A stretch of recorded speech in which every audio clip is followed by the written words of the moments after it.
দর্শক, অবশেষে ভারত বিএনপির পক্ষ নিল এবং বিপদে পড়ল আওয়ামী লীগ। বিস্তারিত থাকছে ভিডিওতে, আপনারা সকলে ধৈর্য সহকারে দেখবেন। যারা নতুন আছেন তারা অবশ্যই সাবস্ক্রাইব করে আমাদের পাশেই থাকবেন।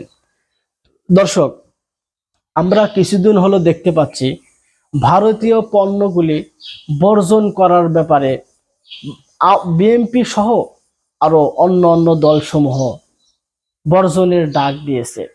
এতে সারা দেশে অনেক সাড়া পেয়েছে। এই মুহূর্তে যদি ভারত যদি বিএনপির পক্ষ না নেয়, তাহলে তাদের সমস্ত ব্যবসা বাণিজ্য বাংলাদেশের সাথে সব শেষ হয়ে যাবে। এতে তারা অনেক লসের মধ্যে পড়ে যাবে। অবশেষে তারা সিদ্ধান্ত গ্রহণ করেছে, একটু হলেও কিছু হলেও তারা বিএনপির পক্ষ নেবে।